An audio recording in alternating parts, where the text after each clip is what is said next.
ꯑꯗꯨꯅ ꯈꯔ ꯆꯦꯛꯁꯤꯟꯕꯤꯌꯨꯀꯣ ꯁꯤꯁꯦ ꯇꯧꯗꯕ ꯅꯠꯇꯦꯀꯣ ꯃꯅꯤꯄꯨꯔꯗꯁꯨ ꯇꯧꯕꯅꯤꯀꯣ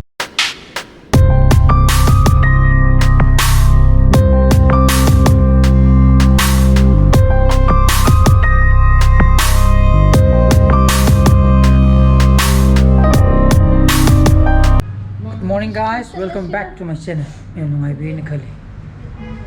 Masidi chanpai paikha ju haidokon numit ko.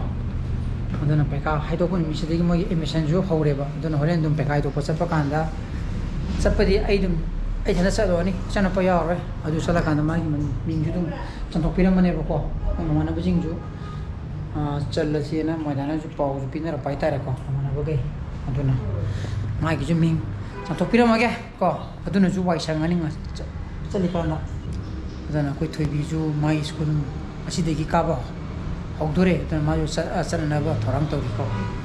asi swaidala angang to hinti sine koi abungo macha ko ningai horakador ningai horakador ningai horakador ningai horakador pisum sujing lai khoram sang mani pisum sujing tvd adana ko ju puma pan tasalak tore adana moi puma pan degi haido ko hobune bako adana masi thabuk su khara lere school gi practical ju hoba dugi exam duty ju horin evening ta bako adana mathang san pai ming chalamaga thabote haido roga school da mu chenjang garani ko thibijim da tholok pa ngai bani tholok te masi ani ju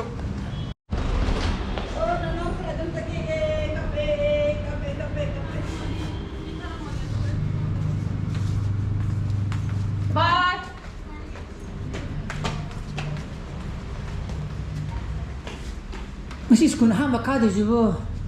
kamai tu biya. Kau ni yo ayah kasih bo amat sindri bo. Sindri, mu ini piak tu apa? Kiji kadu ba. High five. Kau tu biya ngasi di sekolah kau itu re. Entah high tu selalu muda entah. Ayah kelas asika tu entah hari tu na. Nang kelas kaya kadu na ba? Kiji. Ayah kelas kiji kadu lah. Kau tu biya nuai bina ngam ni je. Ichi ni bi site yong kan ko thon la ni te ba bye bye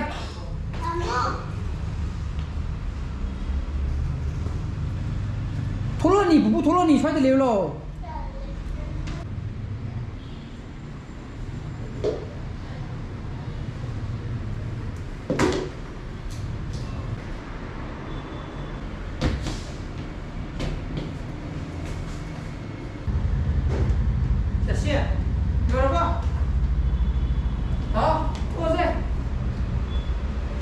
adana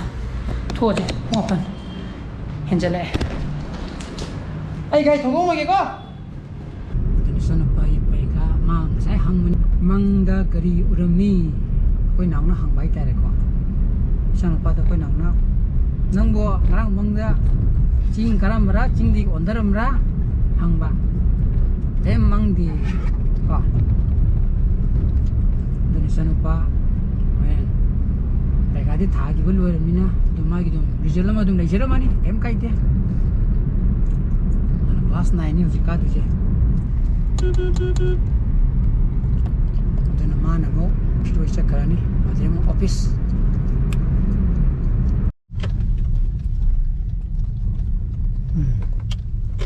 pai kona pau na jiban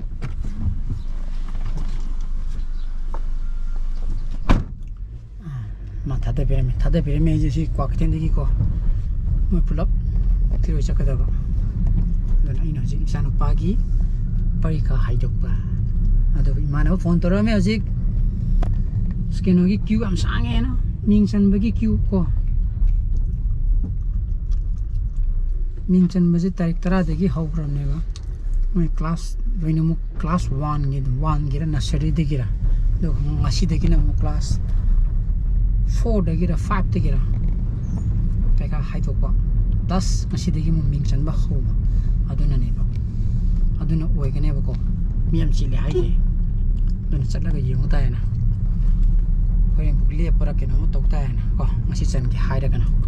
don chatlaga phibam di yeng ro ge ari parking thamjang school mo thok jam yatre tu na si mo school ma pang gi de ko si dona poi parking pi re dona gari si de san thar ma samje lu ki ko thola ga me thik na ra si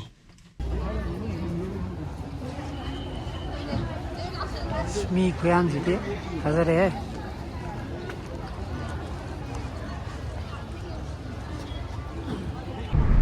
us sina ko lepang amdre timing ji ye yadra ba ko adu sina khangna ba ma tawraga bisalame ai kana no kai no di ai ha ke ko adu khangna ba ma tawraga bisalame adu na horen challa kanda koina haida gen ban haide adu timing ji yadra ba chanje na khangra mina ba ko di ma na ba gi ju masi bi mu chandara mina taba hai ta ne ko ai gi exam du mo ai khara tin na la ke ko ke na mo hai to khara ga ju mo som da sinara ni na yara ga na kira me do exam ju matam sana chat lage ko matam sana chat li ko ji ko adani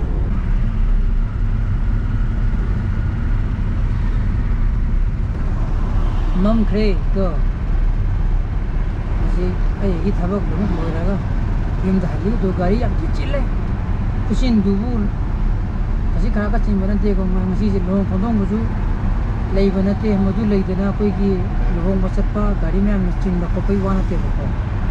sai yum da khana pa office timing rashina ra pa ko আজি pekin karu me am yum andar ko timing ju ju oi ne ba adubu manual thoba gari de di car bu ma de di phong oi je class power de si gi to as aman thujun de na le re ne ai ju